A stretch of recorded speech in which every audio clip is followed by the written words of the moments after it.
ইচ্ছে উড়ানে আপনাকে স্বাগত। আজ যে ছোট গল্পটির সঙ্গে থাকব সেই গল্পটির নাম ঝগড়া। লিখেছেন বিভূতিভূষণ বন্দ্যোপাধ্যায়। সন্ধ্যার সময় কেশব গাঙ্গুলির ভীষণ ঝগড়া হয়ে গেল দুই কন্যা ও স্ত্রীর সঙ্গে। কন্যা দুটিও মায়ের দিকে চিরকাল। এদের কাছ থেকে কখনো শ্রদ্ধা ভালোবাসা পাননি কেশব। শুধু এনে দাও বাজার থেকে, এই আকড়া চাল মাথায় করে আনো, 1.5 ক্রোশ দূরের বাজার থেকে তেল আনো, নুন আনো, কাঠ আনো, এই শুধু ওদের মুখের বলি। কখনো একটা ভালো কথা শুনেছেন ওদের মুখ থেকে? ব্যাপারটা সেদিন দাঁড়ালো এই রকম। সন্ধ্যার আগে কেশব গাঙ্গুলি হাট করে আনলেন। তার বয়স 72 বছর। চলতে আজকাল যেন পা কাঁপে। আগের মতো শক্তি নেই আর শরীরে। 2.5 টাকা করে চালের কাঠা। 2 কাঠা চাল কিনে, তরি তরকারি কিনে, ভীষণ কর্দমময় পিছল পথে কোনো রকমে পড়তে পড়তে বেঁচে গিয়ে কেশব গাঙ্গুলি তো হাটের বোঝা বাড়ি নিয়ে এলেন। স্ত্রী মুক্তকেশী বললে, দেখি কিরকম বাজার করলে? পটলগুলো এত ছোট কেন? কত করে সের? 10 আনা। ও বাড়ির পল্টু এনেছে 9 আনা সের। তুমি বেশি দর দিয়ে নিয়ে এলে, তাও ছোট পটল। ও কখনো 10 আনা সের না। বাহ, আমি মিথ্যে বলছি? তুমি বড্ড সত্যবাদী যুধিষ্ঠির, তা আমার ভালো জানা আছে। আচ্ছা রও, ও পটল আমি ওজন করে দেখব। কেন, আমার কথা বিশ্বাস হলো না? না, তোমার কথা আমার বিশ্বাস তো হয়ই না। সত্যি কথা বলবো, তার আবার ঢাক ঢাক গুড়গুড় কি? এই হলো সূত্রপাত। তারপর কেশব গাঙ্গুলি হাত পা ধুয়ে রোজকার মতো বললেন, ও ময়না, চাল ভাজা নিয়ে আয়। ময়না কথা বলে না, চাল ভাজার বাটিও আনে না। তাতে বুঝি কেশব বলেছিলেন, কই, কানে কি তুলো দিয়ে বসে আছো নাকি? ও ময়না। ছোট মেয়ে ময়না নিরস সুরে বললে, চাল ভাজিনি। কেন? রোজ রোজ চাল ভাজা খাওয়ার চাল জুটছে কোথা থেকে? তাছাড়া আমার শরীরও ভালো ছিল না। কেন, তোর দিদি? দিদি সেলাই করছিল। এটা খুবই স্বাভাবিক যে 72-73 বছরের বৃদ্ধ কেশব গাঙ্গুলি 10 ভারী মোট বয়ে এনে মেয়েদের এই উদাসীনতায় বিরক্ত হবেন বা প্রতিবাদে 2 কথা শোনাবেন। কিন্তু তার ফল দাঁড়ালো খুবই খারাপ। 5 জনের সামনে বলবার কথা নয়, বলতেও সংকোচ হয়। ছোট মেয়ে ময়না তাকে একটা ভাঙা ছাতির বাঁট তুলে মারতে এলো। মেজো মেয়ে লীলা বললে, তুমি মরো না কেন? মূলে তো সংসারের আপদ চোখে। স্ত্রী মুক্তকেশী বললে, অমন আপদ থাকলেও যা, না থাকলেও তা।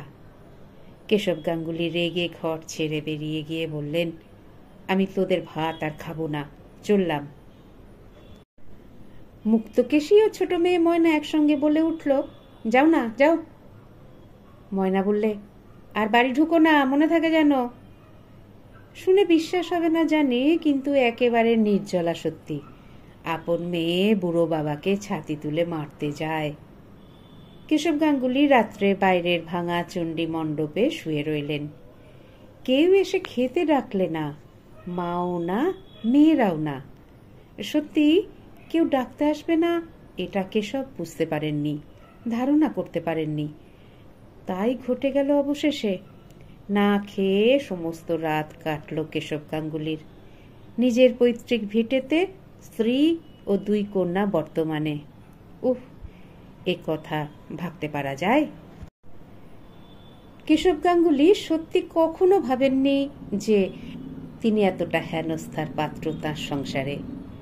মেয়েরা বা স্ত্রী তাকে কেউ ভালোবাসে না, এ তিনি অনেকদিন থেকেই জানেন। কিন্তু তার বহর যে এতটা, তা তিনি ধারণা করবেন কিভাবে? ক্ষুধায় ও মশার কামড়ের যন্ত্রণায় সারা রাত কেটে গেল ছটফট করে। সকালে উঠে আগে কেশব নদী থেকে স্নান করে এসে সান্ধান্নিক ও জপ করে নিয়ে প্রতিবেশী যদুনন্দন মজুমদারের বাড়িতে চা খেতে গেলেন। যদুনন্দন বললেন, কি কাকা, আজ এত সকালে কি মনে করে? এ কথার উত্তরে কেশব গাঙ্গুলি বললেন কাল রাত্রের কথা, পরিবার ও মেয়ে দুটির দুর্ব্যবহারের কাহিনী। যদুনন্দনের কাছে এ কথা নতুন নয়। পাড়ার মেয়েদের কানাকানির মধ্যে দিয়ে কেশব গাঙ্গুলির দুরবস্থার কথা অনেক দিন শুনেছেন তিনি। তবুও বিস্ময়ের ভান করে বললেন, সে কি কাকা, বলেন কি, কাল রাত্রে খাননি? এ বড় অন্যায় কাকিমার, ছি ছি, এ বেলা আপনি আমার বাড়িতে খাবেন, বসুন। কেশব গাঙ্গুলি আর বাড়ি এলেন না। সেখানেই দুপুর পর্যন্ত থেকে আহারের পর যখন বাড়ি এলেন তখন এক ভীষণ কাণ্ড বেঁধে গেল। মুক্তকেশী বললে, আবার বাড়িতে কেন? যাও, দূর হও। যে বাড়িতে গিয়ে নিন্দে রটনা করে এক পাথর ভাত মেরে এলে সেখানেই যাও। কতদিন খেতে দেয় দেখি একবার। মেয়েরাও বললে, বেশ তো, পরের বাড়ি টোকলা সেধে কতদিন চলে দেখি না, এখানে আবার কেন, যাও না। কাকে কি বলেছি আমি? আহা, নেকা, আমরা জানি নে। এই তো যদুদার মেয়ে ঘাটে আজ ব্যাখ্যান করেছে সবার কাছে, ওই বুড়ো মানুষ ওকে খেতে দেয়নি, দূর দূর করে তাড়িয়ে দিয়েছে, মেরেছে, সে কত কথা, আমরা শুনিনি কিছু? তা কিছু মিথ্যে তো বলিনি। মেরেছিলাম তোমাকে আমরা? খেতে দিইনি আমরা? তুমিই না তেজ করে চণ্ডী মণ্ডপে গিয়ে শুয়ে রইলে, আবার লাগানি ভাগানি পাড়ায় পাড়ায়। বেশ, লাগাও, লাগিয়ে করবে কি? যাও না, যেখানে খুশি যাও, আমরা তো বলেছি বেরোও না। ছোট মেয়ে বললে, মরে যাও না, মরেই তো বাঁচি। কেশব গাঙ্গুলি ঘরের মধ্যে ঢুকে জামা কাপড় পরে এবং একটা থলের মধ্যে কাপড় গামছা পুরে নিয়ে তেড়ে ফুঁড়ে বাড়ি থেকে বেরুলেন। বলে গেলেন, বেশ, তাই যাচ্ছি, আর তোদের বাড়ি আসবো না, চললাম। মুক্তকেশী চেঁচিয়ে বললে, তেজ করে যেমন বেরোনো হলো তেমনি আর ঢুকো না বাড়িতে কালা মুখ নিয়ে, দেখবো তেজ, কে জ্বর হলে দেখে তাও দেখবো। কেশব গাঙ্গুলি হন হন করে বাড়ি থেকে বেরিয়ে চলে গেলেন। হোক জ্বর, নৈহাটি থেকে এখানে এসে পর্যন্ত ম্যালেরিয়ায় ভুগছেন, দুর্বল করে ফেলেছে, তা হোক, যা হয় হবে। কেশব গাঙ্গুলি রেলে চাকরি করতেন, চাকরি থেকে অবসর নিয়ে নৈহাটিতে বাড়ি করেছিলেন, কিন্তু 12-14 বছর বসে খেয়ে প্রভিডেন্ট ফান্ডের সামান্য যা টাকা বাড়ি তৈরির পর অবশিষ্ট ছিল ক্রমে ক্রমে ফুরিয়ে যেতে লাগলো। এখনো ছোট মেয়ের বিয়ে বাকি, টাকা ফুরিয়ে গেলে কি খাবেন? অগত্যা নৈহাটির বাড়ি বিক্রি করে পৈতৃক গ্রামে এসে এই 2 বছর বাস করছেন। শরিকদের সঙ্গে ঝগড়া করে 2 ঝাড় বাঁশ ও বিঘে 2 ধানের জমির ভাগ পেয়ে যা হোক একরকম চালিয়ে যাচ্ছিলেন, কিন্তু মেয়ে দুটি আর পরিবারের জন্য সত্যি তাঁর সংসারে বিতৃষ্ণা হয়ে গিয়েছে।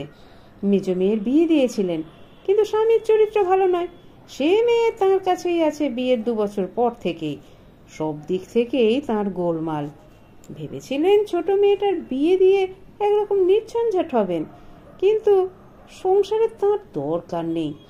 যাদের জন্য চুরি করেন তারাই বলে চোর, এ সংসার আর ধরতে আছে? কেশব গাঙ্গুলি রেলের বোতাম বসানো সাদা কোট একটা নিয়ে বেরিয়েছেন। রেলের ভাড়া লাগবে না। রেলের বোতামওয়ালা কোট দেখলে ছেলে ছোকরা টিকিট চেকাররা একবার চেয়ে দেখে চলে যায়, কিছু জিজ্ঞেস করে না।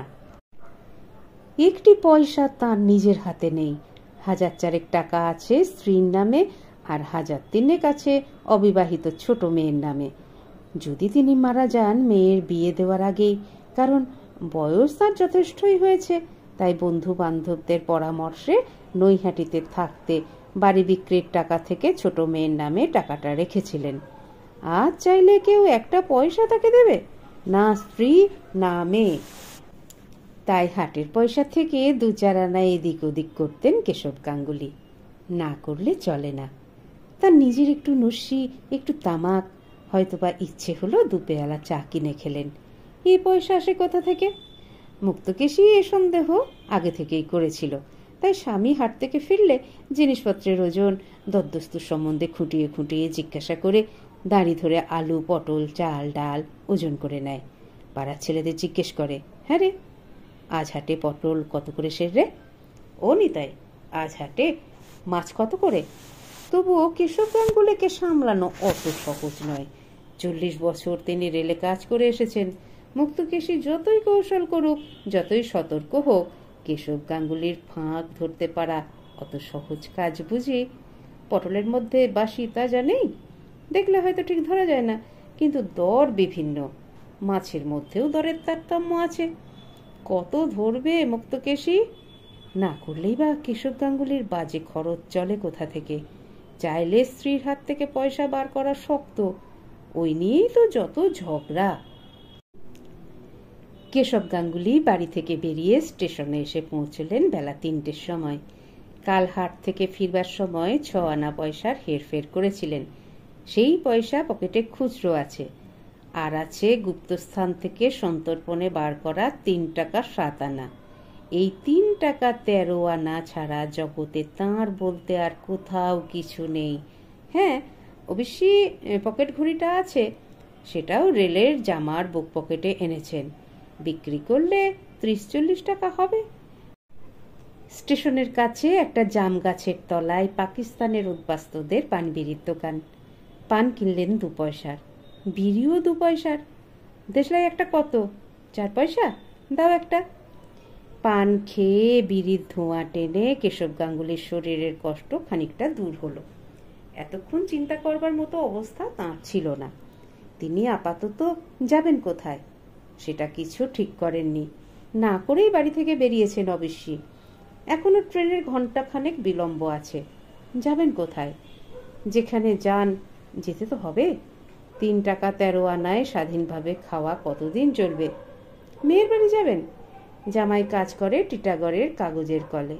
টিটাগড়েই বাসা, সেখানে যেতে লজ্জা করে। এই গত জ্যৈষ্ঠ মাসে সেখানে গিয়ে 2 দিন ছিলেন। অবশ্যই জামাই ষষ্ঠীর তত্ত্বস্বরূপ নিয়ে গিয়েছিলেন কিছু আম ও 2টো কাঁঠাল। বারবার জামাই বাড়ি যেতে আছে। বিশেষ করে আজকাল রেশনের চালের দিনে কারো বাড়িতেই 1 বেলার বেশি 2 বেলা থাকতে নেই। কি মনে করবে যে কাল পড়েছে। ট্রেন এসে পড়ল। উঠে বসলেন এক কোণে। রেলের জামা আছে, টিকিট লাগবে না। হু হু করে ট্রেন চলল। কাশফুলের ক্ষেতে কাশফুল ফুটতে শুরু করেছে। খুব বৃষ্টি হওয়ায় ধানের ক্ষেত জলে ডুবুডুবু। অনেক জায়গায় এখনো ধান বুনছে। আমন ধান এবার নাবি। খুব ভালো করেছেন কেশব। যখন কাজ থেকে অবসর নিলেন তখন প্রভিডেন্ট ফান্ডের দরুন 9,000 টাকা পেয়ে যদি তা থেকে কিছু ধানের জমি কিনতেন নিজের নামে, তবে আজ স্ত্রী আর মেয়েরা এমন হেনস্থা করতে পারত? স্ত্রী আর মেয়েদের দুর্ব্যবহারের কথা মনে আসায় চোখ দিয়ে জল পড়ল। কোঁচার খুঁটে মুছলেন। কি না করেছেন ওদের জন্য। ওই ছোট মেয়েটার নৈহাটিতে থাকতে একবার টাইফয়েড হয়েছিল। কেশব গাঙ্গুলি রাত জেগে ঘন্টায় ঘন্টায় থার্মোমিটার দেখেছেন, ওষুধ খাইয়েছেন। কই অবহেলা করতে পেরেছিলেন? 160 টাকা খরচ হয়ে যায় সেই অসুখে। ওই স্ত্রী মুক্তকেশীর সেবার হাঁপানির মতো হলো। চুচুড়ায় গিয়ে সপ্তাহে সপ্তাহে কবিরাজ দেখানো, অনুপানের ব্যবস্থা করা। পাছে আগুনের তাতে কষ্ট হয় বলে রাঁধতে দিতেন না, রান্নাঘরের কাছে যেতে দিতেন না। রাত্রে শুয়ে ভাবতেন, এই বয়সে হাঁপানি হলো, মুক্তকেশী বড় কষ্ট পাবে, কি করা যায়? রঘুনাথপুরের পীতাম্বর দাসের কাছে হাঁপানির মাদুলি পাওয়া যায়, তাই কি আনবেন? কত ভেবেছেন, কত ব্যস্ত হয়েছিলেন। সেই মুক্তকেশী তাকে আজ বললে, বাড়ি থেকে বেরিয়ে যাও আর এসো না। ছোট মেয়ে বললে, মরো না তুমি, মলেই বাঁচি। তুমি মলেই বা কি? কেন, তিনি কি ওদের জন্য কিছু করেননি? চিরকাল রেলে টরে টক্কা করেছেন, তবে কাদের জন্যে? খাইয়ে মাখিয়ে বড় না করলে ওরা অত বড় হলো কি করে? আজ কিনা তিনি মরে গেলে ওরা বাঁচে? তিনি আজ সংসারের আপদ, এই 73 বছর বয়সে। এই 73 বছরেও গত আষাঢ় মাসে যখন কাঠের ভয়ানক অভাব হলো, নিজে বাঁশঝাড় খুঁজে খুঁজে শুকনো বাঁশ আর কঞ্চি কেটে গোয়ালের ডাং করেননি? পাছে স্ত্রী বা মেয়েদের রান্নার এতটুকু অসুবিধা হয় সেজন্যে? এই ভীষণ জলকাদার পথে মোট বয়ে নিয়ে যাননি? যাক, এসব কথা তিনি বলতে চান না। তবে মনে কষ্ট হয় এই ভেবে যে সংসার কি রকম অকৃতজ্ঞ। যাদের জন্য সারা জীবন খেটে খেটে গায়ের রক্ত জল করেছেন, তারাই আজ বলে কিনা তিনি মলেই তারা বাঁচে, তাদের কোনো ক্ষতি হবে না।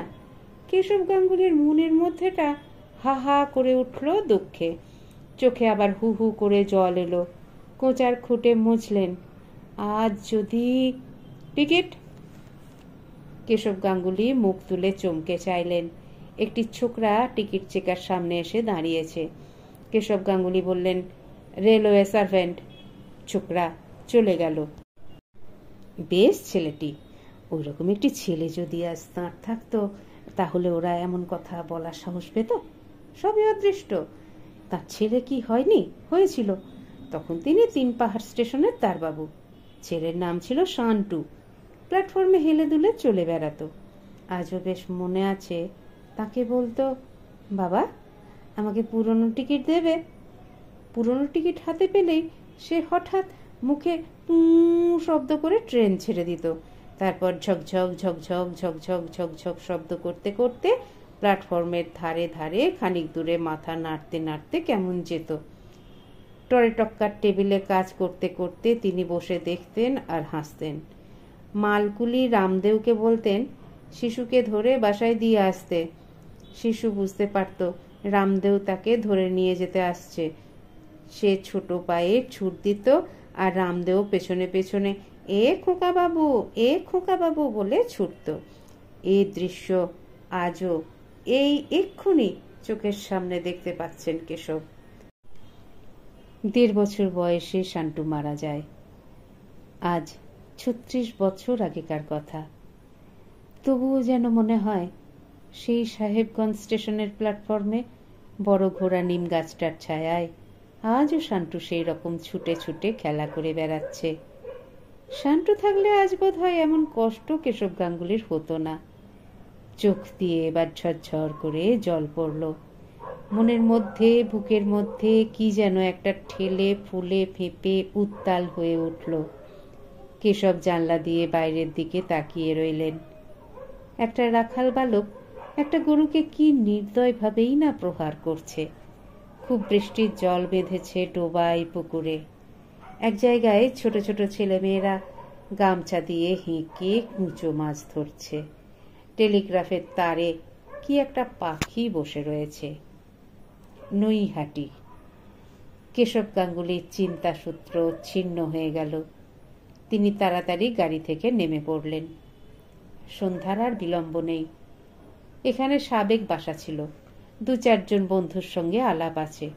তাদের কারো বাড়ি যাবার ইচ্ছে নেই। তবু না গেলে রাত্রে থাকবেন কোথায়?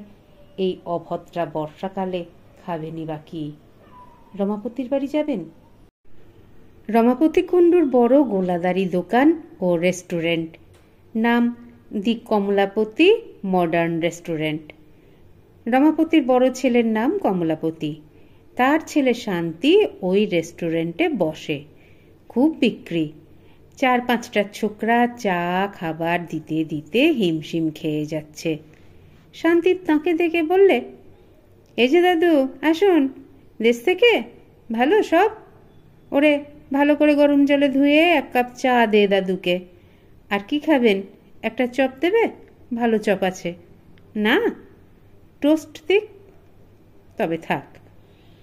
কেশব গাঙ্গুলি জানেন এখানে যা খাবেন তার নগদ দাম দিতে হবে এক্ষুনি। আর একবার এরকম হয়েছিল। তাকে খাতির করছে ভেবে চপ, কাটলেট, ডিম যা নিয়ে আসে তাই খান। শেষে হাসি মুখে আপ্যায়িত করে বিদায় নেবার জন্য টেবিলের কাছে যেতেই শান্তি হাসি মুখে বললে, 1 টাকা 13.5 আনা। আজ আর সে ভুল করবেন না। হাতে পয়সা কম।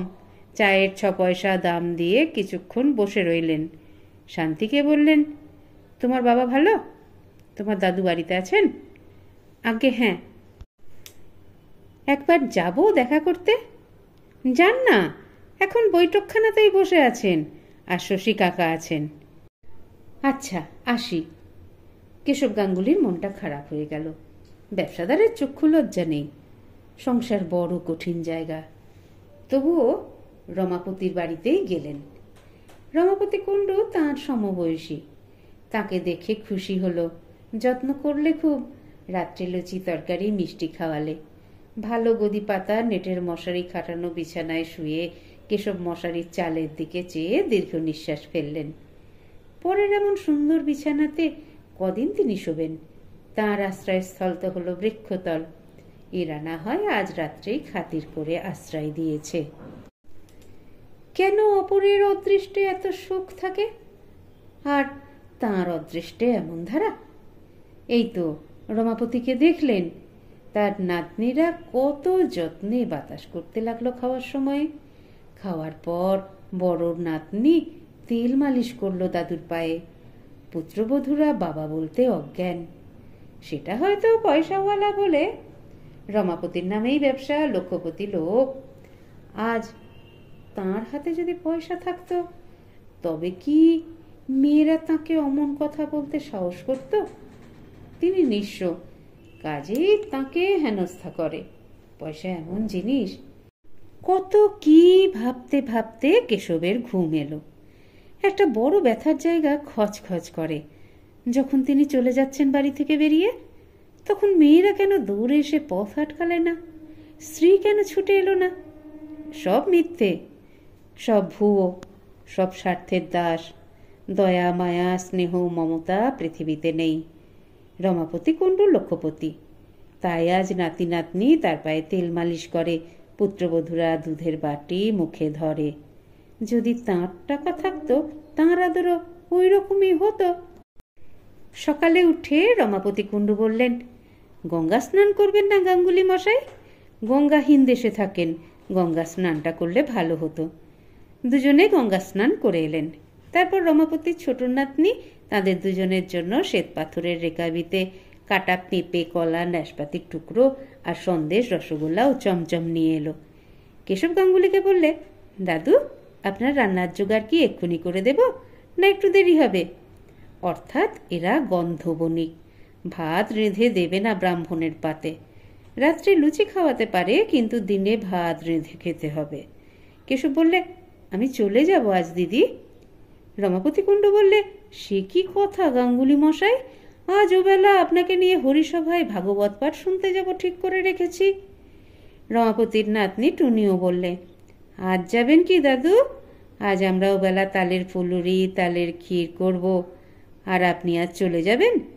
যেতে দিলে তো। কেমন সুখের সংসার, কেমন মিষ্টি কথাবার্তা, মিষ্টি ব্যবহার। লক্ষ্মী যেখানে বিরাজ করেন সেখানে কি কোনো জিনিসের ত্রুটি থাকে? সারাদিন বড় আনন্দে কাটল। খাওয়া দাওয়ার প্রচুর ব্যবস্থা। সন্ধ্যার দিকে গঙ্গার ধারের হরিসভায় অজামিলের উপাখ্যান শুনতে গেলেন দুজনে। ব্যাখ্যাকারী নবদ্বীপের গোস্বামী বংশের লোক। বড় সুন্দর বোঝাবার ও বর্ণনা করবার ক্ষমতা। ভগবান অমন মহাপাপী অজামিলকে কৃপা করেছিলেন। শুধু বিপন্ন হয়ে সে কাতরে তাকে মৃত্যুকালে ডেকেছিল বলে। তিনি কি এতই পাপ করেছেন? ভগবান নিশ্চয়ই তাকে ঠেলে ফেলে দেবেন না দূরে, কিন্তু কোথায় কিভাবে স্থান দেবেন ভেবে পাওয়া যাচ্ছে না। আহা, জগতে এত সুখ, এত আনন্দ চারিদিকে, অথচ তাঁরই ভাগ্যে সব এমন হলো কেন? আসবার সময় রমাপতি কুণ্ডুকে বললেন, বেশ আছেন কুণ্ডু মশাই না? আপনার আশীর্বাদে। আমায় একটা চাকরি করে দিন না। কিরকম চাকরি? এই ধরুন কারো বাড়িতে থেকে ছেলে পড়ানো, কি হাটবাজার করা।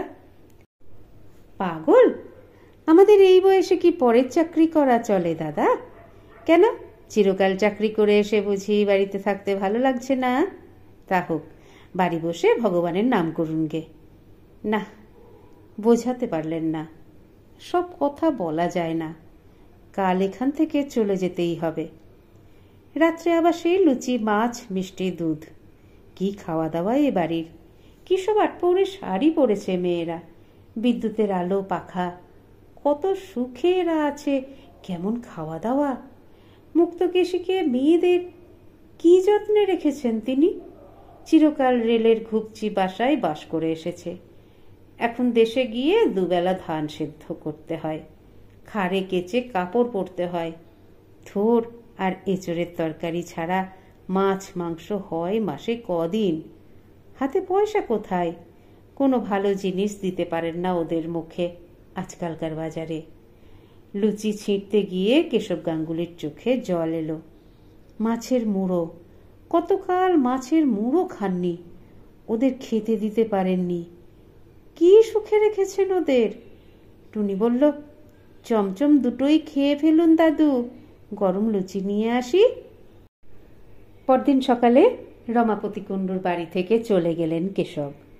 ওরা বলেছিলেন সেদিনটাও থাকতে। কেশব থাকতে চাইলেন না, তাতে দুঃখ ঘুচবে না, একটা চাকরি পেলেও হতো, এখানে সেই জন্যেই আসা। ওদের বাড়ি থেকে বেরিয়ে গঙ্গার ধারের দিকে চললেন। একটা নির্জন স্থানে বসে কতক্ষণ ভাবলেন। জগতে কেউ কাউকে ক্ষমা করে না। মুক্তকেশীর ওপর হয়তো কোনো সময় অন্যায় কিছু করে থাকবেন, তা ওরা কখনো ভুলবে না। প্রতিশোধ নেবার সময় এলেই প্রতিশোধ নেবে। এই কি জগতের নিয়ম? এই জগতে কেউ কি ভালোবাসার নেই? বিচার করবার, দণ্ড দেবার সকলেই আছে। বেলা দুপুর হলো। একটা হোটেল থেকে কিছু খেলেন হুগলিতে। হুগলি থেকে গেলেন ব্যান্ডেলে। উদ্দেশ্যহীন ভ্রমণ। রাত হয়ে আসছে। এই বর্ষায় থাকবেন কোথায়? রাত্রে ভীষণ বৃষ্টির মধ্যে স্টেশনের একটা বেঞ্চির ওপর শুয়ে রইলেন। শীত করতে লাগলো ঠান্ডা বাতাসে। গায়ে দেবার কিছু আনা উচিত ছিল, আনা হয়নি। ভুল হয়ে গিয়েছে। ভুল ভুল, সব ভুল জীবনে। চাকরি করা ভুল, বিয়ে করা ভুল, সংসার করা ভুল, সন্তান উৎপাদন ভুল, কারো কাছে স্নেহ মমতা আশা করা ভুল, সব ভুল। জীবনটা একটা মস্ত ভুল, একটা মস্ত ফাঁকা, একটা মস্ত ফাঁকি। না, ওসব আর তিনি ভাববেন না। 4 দিন পর কেশব গাঙ্গুলির হাতের সব টাকা ফুরিয়ে গিয়েছে। ব্যান্ডেল স্টেশনের বেঞ্চিতে শুয়ে কদিন কাটল। কাল থেকে কিছু খাওয়া হয়নি। খুব খিদে পেয়েছে। চলবেন কি করে? তার শরীর ঝিমঝিম করছে খিদেতে। 73 বছর বয়সে খিদে সহ্য করবার মতো শক্তি নেই তাঁর। সত্যি বড় খিদে পেয়েছে। কি করবেন এখন? ঘড়িটা বেচবেন? মনে পড়ে তার প্রথম যৌবনে তিনি ব্যান্ডেল স্টেশনের সিগন্যাল ক্লার্ক ছিলেন। ওই তো তার সেই ঘর, সেই টেবিল, সব সেই রকমই আছে। গঙ্গার ধারে একটা ছোট বাড়ি ভাড়া করে পিসিমাকে নিয়ে থাকতেন। বাসার কাছে একটা ঘোড়া নিম গাছ ছিল। 50 বছর আগেকার কথা, অর্ধ শতাব্দী। আশ্চর্য, সেই টেলিগ্রাফের টেবিলটা আজও আছে। মুক্তকেশীর সঙ্গে তখন সবে বিয়ে হয়েছে। ঘোড়া নিম গাছের তলাকার সেই বাসায় মুক্তকেশী ঠিক সন্ধ্যা 7টার সময় জানলার কাছে এসে দাঁড়িয়ে থাকত। তিনি ফিরবেন তাকে দেখবে বলে। ষোড়শী বালিকা মুক্তকেশী। কি হাসি ছিল মুখের! চোখ হাসত তাকে দূরে পথের ওপর দেখতে পেয়ে। আছে সেই বাড়িটা আজও, তাদের দুজনের অতীত যৌবনের সুখের প্রহরগুলির সাক্ষী সেই বাড়িটা। একদিন বললেন, আচ্ছা মুক্ত, তুমি দাঁড়িয়ে থাকো কেন জানলায়? মুক্ত বলেছিল, তুমি আসো তাই। কেন? পথের ওপর দেখতে পেয়ে খুশি লাগে। কতক্ষণ দেখি নে। মন কেমন করে? তা করে না? একদিন মনে আছে তাকে জানলা থেকে বললে, আজ কি করেছি বলো তো তোমার জন্যে? কি গো? ডাল পুরি। সত্যি? হ্যাঁ, এসে দেখো। তারপর তিনি বাড়িতে ঢুকলে তাকে পাখার বাতাস দিয়ে সুস্থ করে মুক্ত পিঁড়ি পেতে বসিয়ে 16-17 খানা গরম ডালপুরি খাইয়েছিল কত যত্ন করে। আর সেই মুক্তকেশী আজ 50 বছর পরে তাকে দূর দূর করে বাড়ি থেকে তাড়িয়ে দিল। আজ যখন মুক্তকেশীর সেবা সবচেয়ে তার দরকার হয়েছে, তখন চোখ দিয়ে জল বেয়ে পড়ল হু হু করে কেশব গাঙ্গুলির। কেমন যেন মনে হলো সব শূন্য।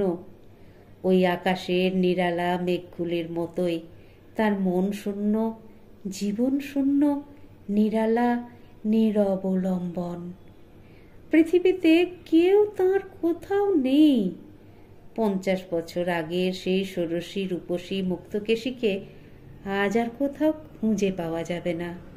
কোনো অজানা দিগন্তে সে মিলিয়ে গিয়েছে বহুকাল আগে। জীবনটা কেন এত বড় ফাঁকি, এত বড় মিথ্যে, এত বড় জুয়োর চুরি? আরে গাঙ্গুলি বাবু যে, কোথায় ছিলেন এতদিন? কেশব চমকে পিছন ফিরে চেয়ে দেখলেন একজন মধ্যবয়স্ক টিকিট চেকার। ওর নামটা তিনি জানতেন, এইমাত্র তিনি হঠাৎ ভুলে গেলেন। বুড়ো হয়েছেন, মুখ দেখে এখন আর ভালো বলতে পারেন না। বাড়ি ছিলাম ভাই। তারপর এখানে কি মনে করে, বৌদির সঙ্গে ঝগড়া করে নাকি? কেশবের মুখ বিবর্ণ হয়ে গেল। কাষ্ঠ হাসি হেসে বললেন, হ্যাঁ ভাই, সেসব তাই বটে। চলুন সাহেবগঞ্জ পর্যন্ত বেরিয়ে আসা যাক। চেক করতে বেরিয়েছি, চলুন আমার সঙ্গে, সেকেন্ড ক্লাসে তুলে দিচ্ছি, আসুন। খাবো কোথায়?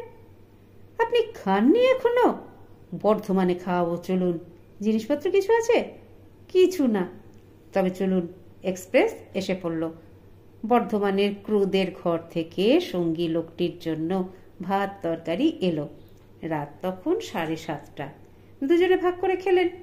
সঙ্গী ব্রাহ্মণ, নাম পঞ্চানন বারুজ্জে, বাড়ি জয়নগর মজিলপুর। পেট ভরে ভাত খেয়ে কেশব গাঙ্গুলির যেন ধরে প্রাণ এলো। উফ, সোজা খিদেটা পেয়েছিল। কি সুন্দর বর্ষা সজল বাতাস দুদিকের মাঠে বনে বইছে। কুরচি ফুলের সুবাস মাঝে মাঝে আসে বাতাসে। এইসব বন, এই অন্ধকার আকাশ, নক্ষত্রের দল কেমন যেন তাকে বহু দূরের সঙ্গীহীন একক জীবনের বাণী এনে দিচ্ছে। নিঃসঙ্গ জীবনে কত দূরে কোথায় যেন যাচ্ছেন তিনি, আর বাড়ি ফিরবেন না, আর মুক্তকেশীর হাটের থলে তুলে দেবেন না। তার সংসার করা ফুরিয়ে গিয়েছে। অন্ধকারের মধ্যে দিয়ে নিরুদ্দেশের দিকে যাত্রা শুরু করলেন আজ তিনি। বেশ লাগছে অনেকদিন পরে।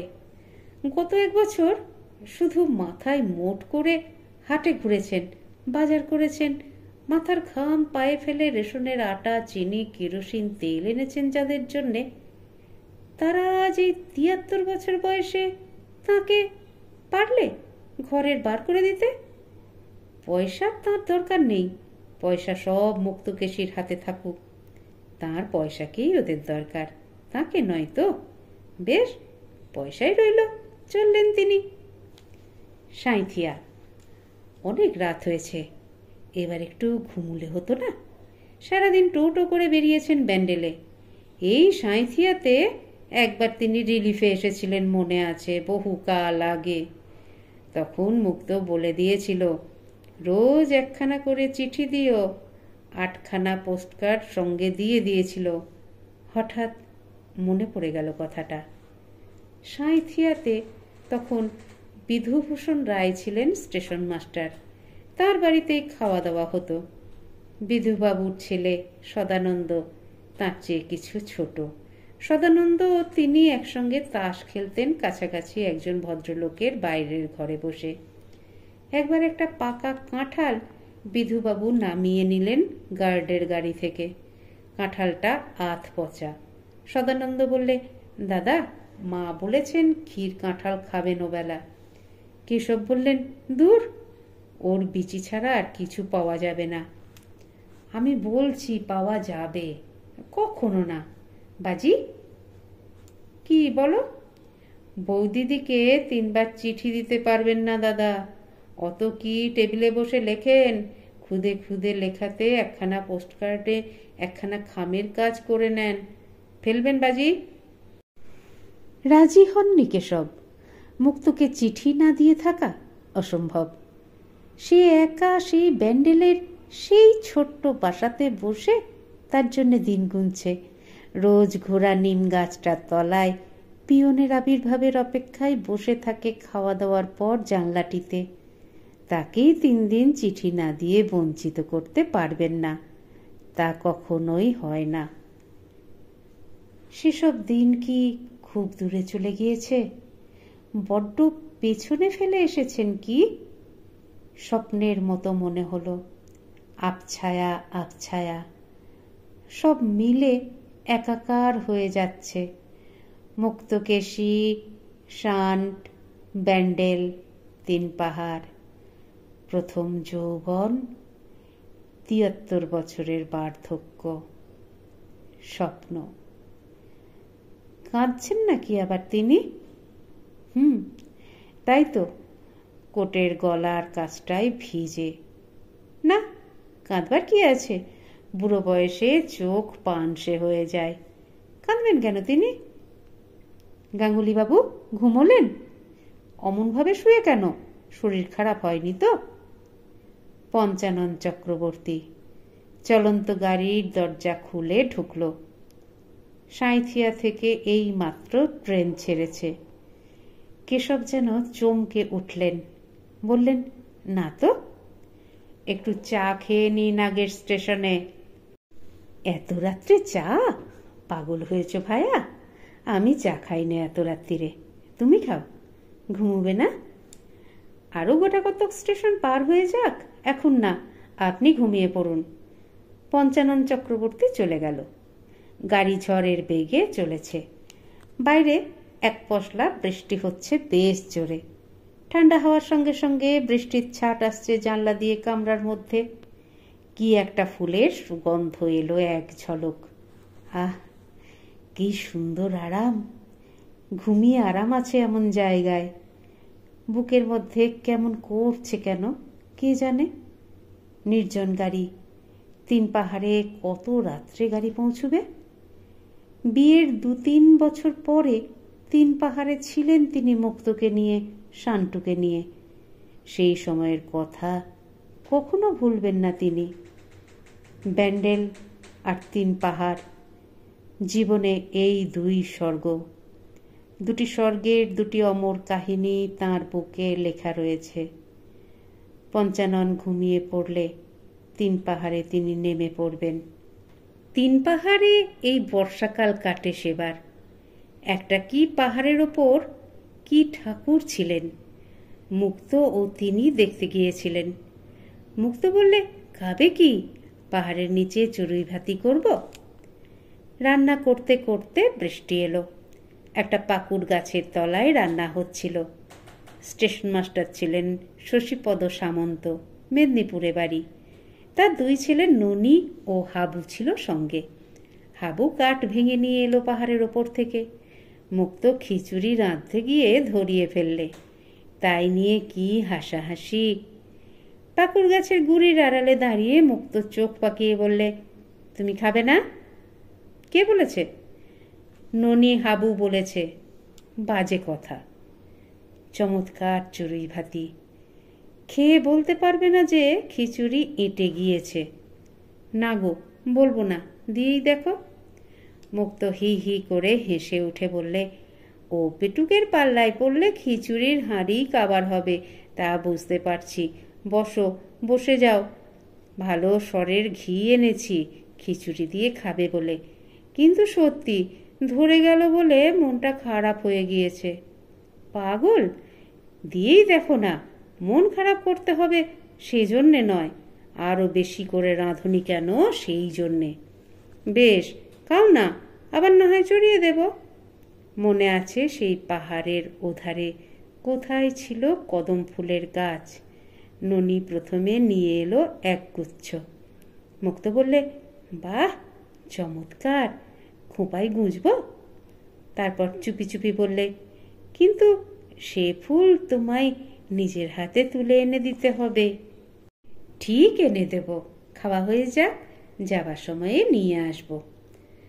50 বছরের পর থেকে সেই প্রথম যৌবনের ফুটন্ত কদম ফুলের সুবাস আজকের এই বর্ষা সজল বাতাসে বৃষ্টির ছাটের সঙ্গে যেন ভেসে আসে।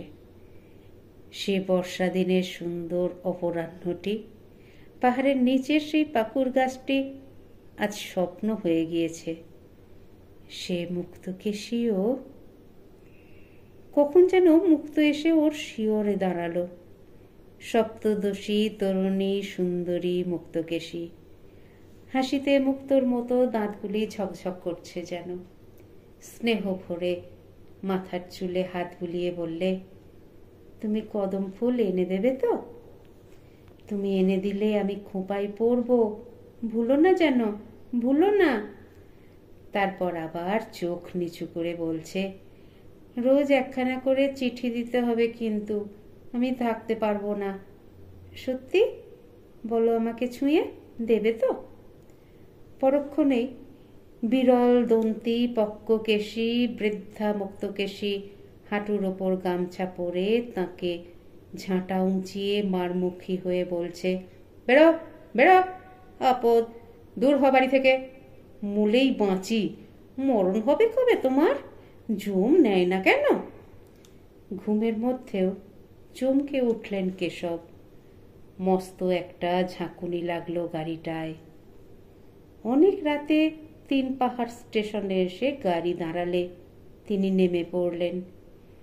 দৌড়ে ছুটে গেলেন প্ল্যাটফর্মের পশ্চিম প্রান্তের সেই বুড়ো ঘোড়া নিম গাছটার দিকে। আধো অন্ধকারে গাছের তলায় খুঁজে দেখলেন, শান্টু, বাবা শান্টু, আজ কোথায় গেল খোকা? 50 বছর আগে সেই ঘোড়া নিম গাছটার তলায় যে খেলা করত। যেন শান্তি পেলেন কেশব গাঙ্গুলি যৌবনের হারানো দিনগুলোর মধ্যে আবার ফিরে এসে। 3 পাহাড়ের নির্জন প্রান্তরে প্ল্যাটফর্মে অন্ধকার আকাশের তলায় এসে তিনি আবার 26 বছরের যুবক কেশব গাঙ্গুলি। এই স্টেশনের তারবাবু। বুকে কত আশা, কত বল, কত উৎসাহ, চোখে কত স্বপ্ন। তার খোকা সন্টু আছে কাছে, তার তরুণীমা মুক্তকেশী আছে। সব তিনি ফিরে পেয়েছেন। শান্টু, আয়, আমার কোলে আয়। রামদেও এখন তোকে বাসায় নিয়ে যাবে। খেলা করে বেড়াও প্ল্যাটফর্মে। প্ল্যাটফর্মের ঘোড়া নিম গাছটার তলায় দুদিন কেশব গাঙ্গুলি শুয়ে রইলেন। নির্জন স্টেশন, বিশেষ কেউ লক্ষ্য করত না। সত্যি কি অপূর্ব আনন্দে কাটল এই 2 দিন। সব ফিরে পেয়েছিলেন আবার। 50 বছর আগেকার হারানো সব দিনগুলি। 3 পাহাড়ের বিহারি স্টেশন মাস্টার একদিন কুলিদের কাছে খবর পেলেন কে এক বুড়ো বাঙালি বাবু জ্বরে বেহুঁশ অবস্থায় নিম গাছটার তলায় শুয়ে আছে। কোনো পরিচয় পাওয়া গেল না তখন রোগীর কাছে। আরও 2 দিন পরে স্টেশনের মুসাফিরখানায় লোকটি মারা গেল জ্বরের তাড়নায় এবং হৃদযন্ত্রের ক্রিয়া বন্ধ হয়ে। তখন মৃত ব্যক্তির শিয়রের তলা থেকে রেলের বোতামযুক্ত কোট বের হওয়াতে 4 ধারে জানাজানি হলো এবং ক্রুম্যান পঞ্চানন চক্রবর্তী এসে পড়ে সব পরিচয় দিলে। কিন্তু সে দেশের ঠিকানা কিছুই জানে না, দিতেও পারলে না কোনো খবর। ব্যান্ডেল স্টেশনে দেখা হয়েছিল এই পর্যন্ত। কোথায় থাকতেন সে তখন বলতে পারলে না। আরও কয়েকদিন পরে মুক্তকেশী ও মেয়েরা টেলিগ্রাম পেয়ে এসে পড়লেন যেদিন 3 পাহাড়ে। তার কয়েকদিন আগে কেশব গাঙ্গুলির অস্থি কখানা সক্রিগলির ঘাটে গঙ্গায় স্থান পেয়ে গিয়েছে রেলের বাবুদের সহযোগিতায়। মুক্তকেশী শুধু ফিরে পেলেন সেই ঘড়িটা। আপনাদের মতামত আমাকে সমৃদ্ধ করে, তাই অবশ্যই বলবেন আজকের গল্প পাঠ আপনাদের কেমন লাগলো। যারা চ্যানেলটিকে সাবস্ক্রাইব করেছেন তাদের অসংখ্য ধন্যবাদ। আর যারা এখনো পর্যন্ত সাবস্ক্রাইব করেননি তারা একটু কষ্ট করে সাবস্ক্রাইব করে নিয়ে সঙ্গে থাকুন না প্লিজ। একটু লাইক, শেয়ার এগুলো নিশ্চয়ই বলে দিতে হবে না। সুস্থ থাকবেন, সুন্দর থাকবেন আর অপেক্ষা রাখবেন পরবর্তী গল্পের। নমস্কার।